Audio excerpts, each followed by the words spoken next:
Good morning students. This video is for class 4 science, and today our topic of discussion will be the care and concern for the animals. How should we care for animals and what should be the concern of the animal.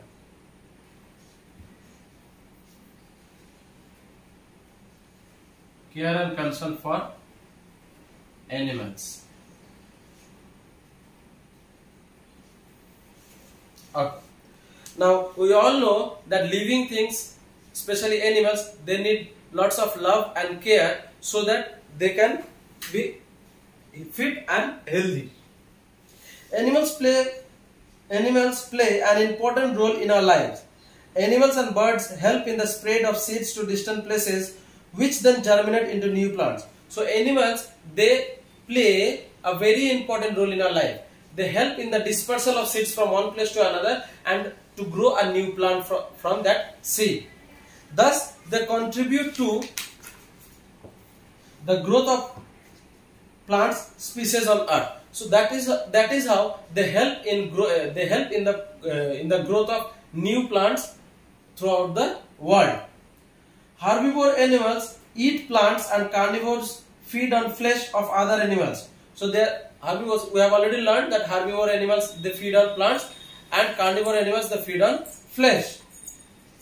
Thus they bring balance in nature by their food habits. This is how, when herbivore animals feed on green plants and carnivore animals feed on flesh of other animals, in this way they keep a balance in the nature. Suppose if one type of animal is not present, suppose for example herbivores, lot of green plants, lot of green grasses will grow. So this is how there is always a balance in the nature. Some animals like vultures and crows feed on dead animals and clean up the environment. And there are few animals like vultures, crows, they feed on the dead animals. Suppose if these dead animals are not fed on, so they will spread a lot of diseases in that surrounding where the animals have died. Vultures and crows also play a very important role in our life by cleaning the dead animals and keeping the environment clean. This also helps in maintaining the balance in nature and keeping the environment healthy. In this way, a balance in the nature is also maintained, as well as the environment is also kept clean. Absence of any living being may cause imbalance in nature. Therefore, we should be concerned about protection of plants and animal species. So as I have already told you, absence of any animals in the nature will create an imbalance in the nature. So that is why we should all be very concerned about protecting the animals. Following steps can be adapted to protect the animals. So there are few steps, there are different steps people can follow and they can protect the life of animals. Number 1, animals feel safe in the natural habitat. Therefore, we should be concerned to protect the forest, which is home to many animals. So animals, they love to live. Not only animals, but we also love to live in our own houses. Whenever we go to some other places, we don't feel comfortable and then we feel like coming back to our own places. In the same way, animals also love living in their own natural habitat. So we should protect forest, and then so that forest animals can live their life naturally, properly. Avoid cutting trees as much as possible. We should avoid cutting trees. We should not cut trees unless it is very much necessary. Animals should not be killed or captured for sports and other recreational activities. Animals should not be killed, should not be captured for any sports or recreational, means religious activities. For any religious activities, we should not kill or capture any animals. Animals should not be killed for their leather or tusk. Animals should not be killed for their leather, the skin or the tusk. You know what is the tusk? The horns of the elephant.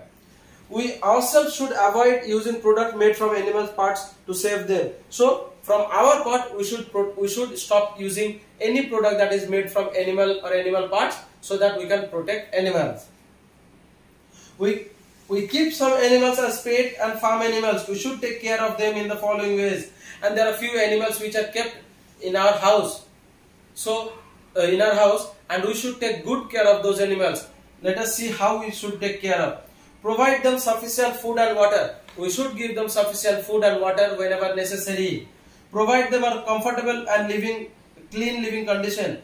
They should be kept in a clean living condition so that no diseases can harm them, no diseases can affect them. Maintain their health and hygiene. We should keep them in healthy conditions, and we should give them proper treatment, proper love, proper cleanliness so that they can remain healthy. Take them to a veterinary doctor when they feel sick. Get them vaccinated on time. So whenever they feel sick, whenever their health is not well, we should take them to veterinary doctors of animal, so that they get vaccinated properly, so that they can get medicines in proper time. Create awareness among people to not to kill animals. We should create those awareness, those feelings in ourselves, so that we should know that we should not kill animals for our own desire, for our own will, for our own happiness. Be kind to all animals. We should be very kind. We should be very polite. We should be very good caretaking of our animals. So I hope all of you have understood this. Please read the chapter properly, and then in the next class we will begin with the exercise portion. So for today, up to this much. Thank you, class.